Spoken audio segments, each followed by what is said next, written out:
Theodor Forzakis, tout d'abord, je voudrais que vous réagissiez à ces déclarations de Wolfgang Schäuble pour une sortie temporaire de la Grèce de la zone euro. Est-ce que c'est quelque chose qui est envisageable aujourd'hui pour les Grecs ou pas du tout, hein? Non, ce n'est pas du tout envisageable. Je crois que la réponse a déjà été apportée. Il n'y a pas de sortie temporaire. Il y a rester à l'euro ou sortir de l'euro. Ensuite, il est clair que le retour à la drachme, à la monnaie nationale, serait une catastrophe. Car d'une part, il y aurait la dette qui serait intacte. D'autre part, il y a les produits que la Grèce utilise et qui, pour 80%, sont importés. Par conséquent, ça aurait signifié tout clairement la destruction économique de la Grèce. Maintenant, j'aimerais faire une remarque concernant la viabilité du plan appliqué. Le plan appliqué comporte deux volets importants. Un volet qui renforce les finances de l'État, donc un volet surtout fiscal, et puis un volet qui vise à des restructurations dans l'organisation et le fonctionnement de l'État. Il manque un troisième volet, qui est le volet qui viserait la reprise de la vie économique. La Grèce a connu une première récession, d'où elle a commencé à sortir. Malheureusement, une deuxième récession est venue. Et pour tous ceux qui connaissent un peu l'économie, il est clair que cette deuxième récession constitue un handicap majeur. C'est comme une forêt qui a brûlé deux fois. La deuxième fois, l'économie ne peut plus reprendre qu'à la condition qu'il y aura des investissements massifs en provenance de l'étranger. La solution donc pour la Grèce, c'est de faciliter des investissements en provenance de l'étranger. Et ceci signifie en clair que la Grèce doit faire un effort pour organiser la réception de ces investissements. Et je crains fort que le Syriza qui dirige le pays n'est pas prêt à faire cet effort. Tout l'effort du gouvernement doit porter vers ça. La question du service de la dette est une question fictive. D'abord parce que la dette pour l'instant n'est pas remboursée. Et elle n'est pas remboursable pour le moment parce que les premières doses de remboursement vont venir d'ici 2 ou 3 ans. Donc même si par une baguette magique on enlevait toute la dette, la situation de la Grèce du point de vue économique resterait la même. Deuxièmement, la question du service de la dette est une question de la viabilité, est une question qui est liée au taux du développement économique du pays. Si le pays équilibre ses comptes et s'il y a un développement économique, il est clair que la dette ne posera aucun problème.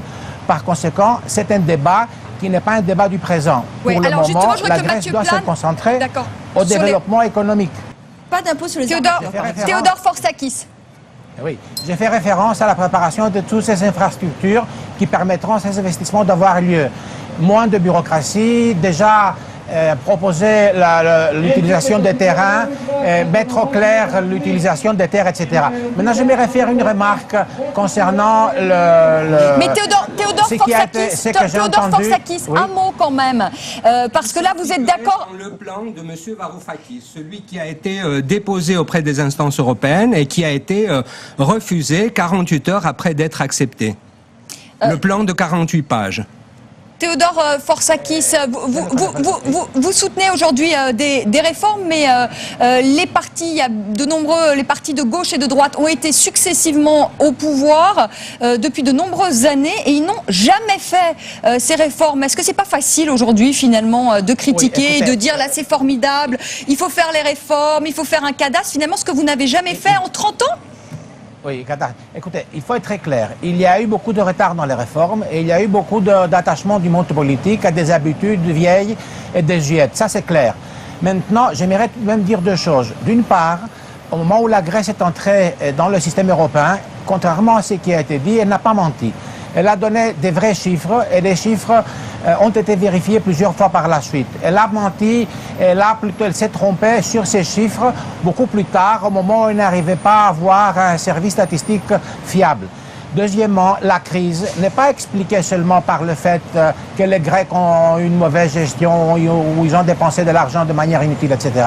Il faut comprendre que la Grèce avait une structure économique qui ne correspondait pas à la moyenne européenne.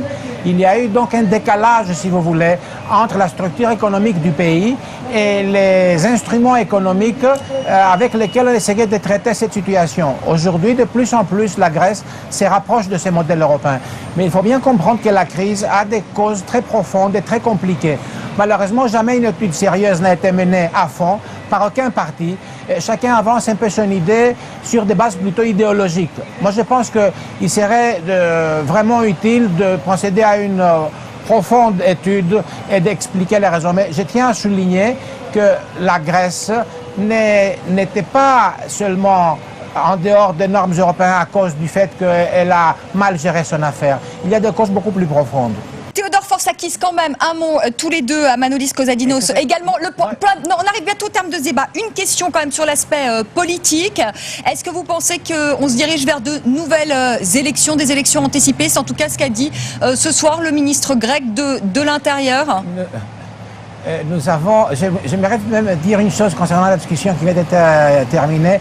La Grèce souffre de deux mots, le populisme et le clientélisme. Il faut que les partis arrivent à dépasser ces problèmes, les résoudre et avancer et aller de l'avant sans tabou idéologique. Maintenant, Sophie Menton dit qu'il faudrait peut-être vous mettre sous tutelle. Oui, pendant un certain temps. Sophie Menton est dans le dernier article de la Constitution grecque qui enjoint les Grecs de défendre leur liberté et leur indépendance par tous les moyens disponibles. Je persiste et je signe. Écoutez, il y a des choix dans la vie, hein, dans l'histoire des peuples aussi. Hein, et puis regardez un petit peu en arrière, 1940 par exemple. Théodore Forsakis, sur les élections, sur l'aspect politique, est-ce que vous pensez qu'on se dirige vers de nouvelles élections anticipées? Pour les élections anticipées, je pense qu'il faut quand même être clair et dire que ça, c'est une chose qui concerne le Premier ministre et le choix qu'il va faire.